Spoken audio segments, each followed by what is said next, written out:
Now we look at chapter 18 of the book of Revelation, verse 1. After these things I saw another angel coming down from heaven, having great authority, and the earth was illuminated with his glory.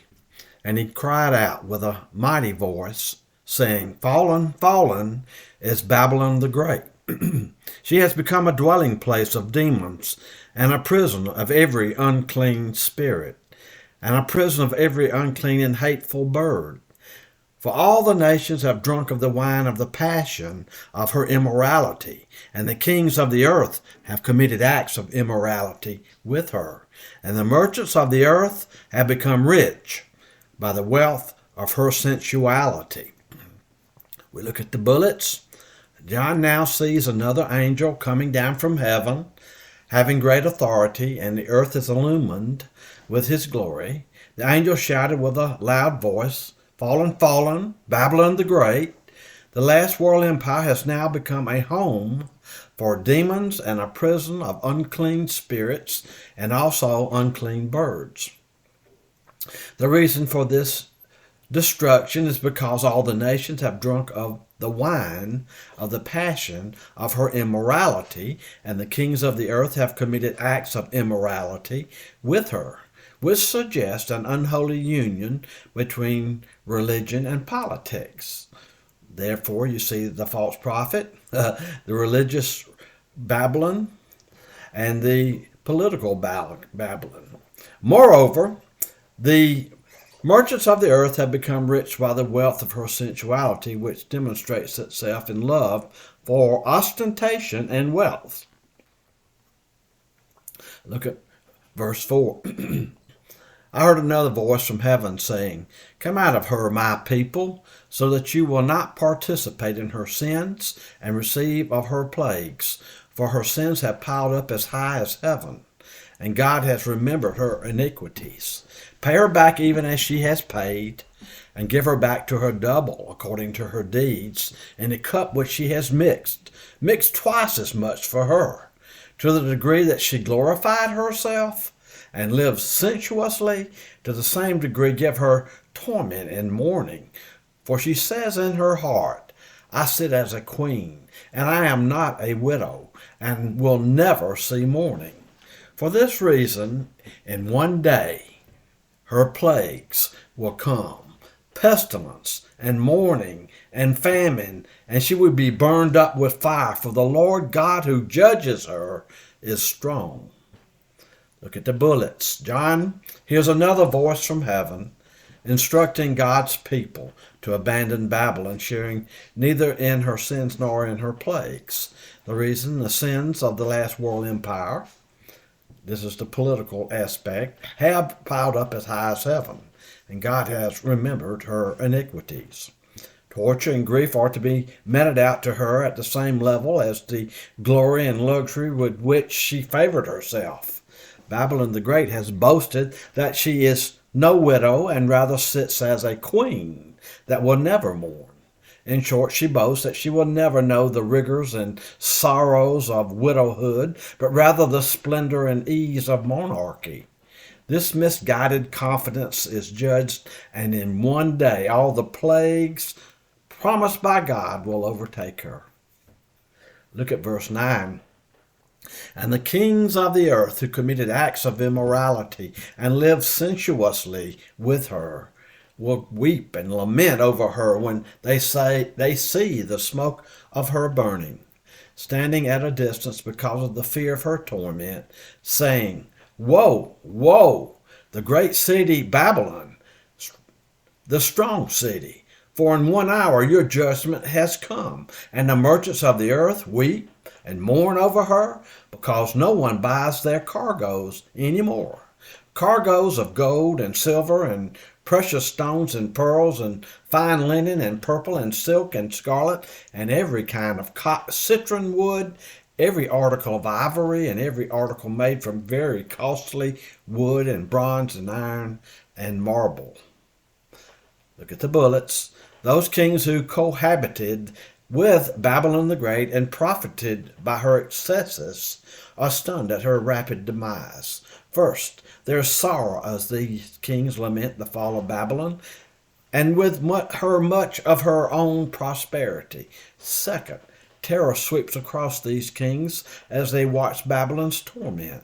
Without doubt, the terror they sense and the dirge they sing spring from the realization that their own destiny follows in the wake of this final world empire during the tribulation period.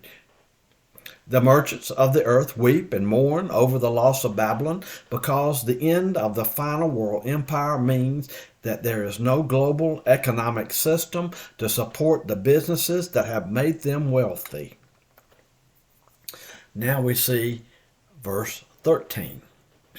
And cinnamon and spice and incense and perfume and frankincense and wine and olive oil and fine flour and meat and cattle and sheep and cargoes of horses and chariots and slaves and human lives. The fruit you long for has gone from you, and all things that were luxurious and splendid have passed away from you, and men will no longer find them. The merchants of these things who become rich from her will stand at a distance because of the fear of her torment, weeping and mourning, saying, Woe, woe, the great city, she who was clothed in fine linen and purple and scarlet and adorned with gold and precious stones and pearls, for in 1 hour such great wealth has been laid waste, and every shipmaster and every passenger and sailor, and as many as make their living by the sea, stood at a distance. Look at the bullets. In 1 hour, all the riches and splendor of the final world empire, during the last part of the tribulation, the great tribulation, of that 7-year period, toward the end, have vanished, and they are never going to be recovered. The merchants have gained all their wealth from Babylon the Great's commerce. Now there's nothing for them to do but stand as far away as they can, absolutely terrified. One is not surprised that the sea captains and all those who travel by ships and all who earn their living from those sea lanes join the merchants in standing far off. Dr. Paige Patterson in the New American Commentary surmises there can be no doubt but that John has in mind this view of Rome as he penned these words. Rome was the greatest city of all the earth during the time of John. Look at verse 18. And were crying out as they saw the smoke of her burning, saying, What city is like the great city? That does sound like Rome with the day of John. And they threw dust on their heads and were crying out and weeping and mourning, saying, Woe, woe, the great city, in which all who had ships at sea became rich by her wealth. For in 1 hour she has been laid waste. Rejoice over her, O heaven, and you saints and apostles and prophets, because God has pronounced judgments for you against her. In stark contrast to the sorrow of the merchants and the terror of the sea captains, there's almost an imprecatory quality to the admonition of heaven to rejoice over Babylon's fall. All of heaven is commanded to rejoice over Babylon's demise. These saints, the apostles, and the prophets are to rejoice over her. The reason for rejoicing is that God has judged Babylon for the way they treated God's people and God's prophets. The rejoicing here is because justice is finally realized. Well, it's nice to know what will happen in the tribulation. Verse 21, Then a strong angel took up a stone like a great millstone and threw it into the sea, saying, So will Babylon, the great city, be thrown down with violence, and will not be found any longer. And the sound of harpists, and musicians, and flute players, and trumpeters, will not be heard in you any longer, and no craftsman of any craft will be found in you any longer, and the sound of a mill will not be heard in you any longer, and the light of a lamp will not shine in you any longer, and the voice of the bridegroom and bride will not be heard in you any longer, for your merchants were the great men of the earth, because all the nations were deceived by your sorcery. And in her was found the blood of prophets and of saints and of all who have been slain on the earth. Then a mighty angel picks up a boulder.